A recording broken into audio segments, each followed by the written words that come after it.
Hallelujah. स्वागत है आप सबका मेरी भविष्यवाणियों की पुस्तक में। तो आइए हम आज के पवित्र वचन को पढ़ेंगे जो कि परमेश्वर के दास प्रेरित अंकुर यूसुफ नरूला जी के द्वारा लिखा गया है। मसीह में सही दिशा में दौड़े। जैसा कि रोमियो की पुस्तक अध्याय 1 उसकी 11 आयत में लिखा है, क्योंकि मैं तुमसे मिलने की लालसा करता हूँ कि मैं तुम्हें कोई आत्मिक वरदान दूं जिससे तुम स्थिर हो जाओ। मेरे प्रियो, पौलुस कह रहा है कि मैं तुमसे मिलने की लालसा करता हूँ, मैं तुम्हें कोई आत्मिक वरदान दूं जिससे तुम स्थिर हो जाओ।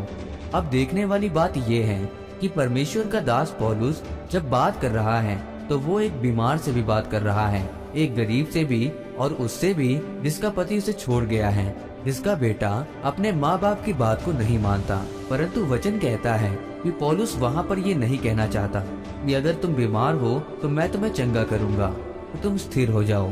उसने कहा कि जब मैं आऊँगा तो तुम्हारे सिर पर हाथ रखूंगा कि तुम स्थिर हो जाओ और अपनी दौड़ मसीह में दौड़नी शुरू कर दो और परमेश्वर के दोनों वरदानों को ले लो। वरदान का क्या मतलब है? इसका मतलब है करिश्मा। करिश्मा का मतलब है कि मैं तुम पर हाथ रखूंगा और तुम्हें सामर्थ्य और दान वरदान दूंगा, तब तुम स्थिर हो जाओगे। मेरे प्रियो, बाइबल बताती है कि जितने वरदान, उतनी सामर्थ्य है, ये मिट्टी के बर्तनों में है, यानी ये शरीर में है। परमेश्वर ने आपके हक में ये वरदान दिया है। ये वरदान आपको आगे बढ़ाने के लिए ही है। आप देखते हैं कि दक्षिण अफ्रीका देश जो 90% मसीहियों का है, उसकी मसीहियत इतनी कैसे फैली? उन्होंने क्या किया? वो उसके पास गए जिसके पास परमेश्वर का असली मसा था, पवित्रता ही था। जो दानों वरदानों से भरे थे वो उनके पास गए, उनके दानों वरदानों को अपने अंदर ग्रहण किया, अपने बीजों को बोया। इस कारण उनकी खुद की चर्च भी बढ़ी और कलीसिया भी बढ़ी और वो आगे फैलते गए। अब देखा जाए तो पौलुस कौन था? पौलुस एक परमेश्वर की कलीसिया को सताने वाला व्यक्ति था। बाइबल बताती है कि जब पौलुस परमेश्वर को सताने लगा तो प्रभु यीशु मसीह ने उसको दर्शन देकर अंधा कर दिया। तो वो 3 दिन रात परमेश्वर से प्रार्थना करता रहा। परमेश्वर ने उसकी प्रार्थना को सुना और अपने दास हनन्याह को कहा कि पौलुस के ऊपर हाथ रखकर प्रार्थना कर। और जब उस पर हाथ रखकर प्रार्थना की गई तो पौलुस फिर से देखने लगा। परमेश्वर की सामर्थ उस अभिषिक्त हाथ के द्वारा उसके अंदर समा गई और वो पवित्र आत्मा और दानों वरदानों से भर गया। बाइबल में लिखा है कि जो पौलुस संसारिक काम में अपनी दौड़ को दौड़ता था, परमेश्वर के वरदान मिलने के बाद वो मसीह में अच्छी तरह दौड़ने लगा, परमेश्वर के बड़े बड़े कामों को करता गया। जब आप पाप में गिरते हो तो परमेश्वर अपने नबियों और दासों के द्वारा अपनी कलीसिया को बचाने के लिए भेजता है।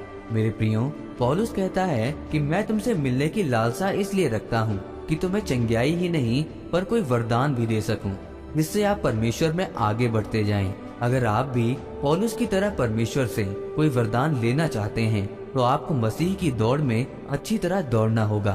आपको परमेश्वर के वरदानों की तरफ भागना होगा, पवित्रताई को पकड़कर रखना होगा, वचन और उपवास में मजबूत होना होगा। अगर पवित्रताई और वरदान आपके पास होंगे तो कोई भी बीमारी आपके जीवन का हिस्सा नहीं होगी और परमेश्वर भी आपको आगे बढ़ाएगा। आमीन। आइए इस प्रार्थना को आप मेरे साथ एक मन होकर करें। सर्वशक्तिमान परमेश्वर, इस वचन के लिए मैं आपका धन्यवाद करता हूँ। परमेश्वर, मैं ये प्रार्थना करता हूँ कि आप मुझे भी अपने दानों वरदानों से भरें ताकि मैं आपके साथ पवित्रता के साथ स्थिर रह सकूं। प्रभु यीशु मसीह के नाम में आमीन। परमेश्वर आप सबको आज के वचन के ऊपर मनन करने के द्वारा आशीषित करें। आमीन।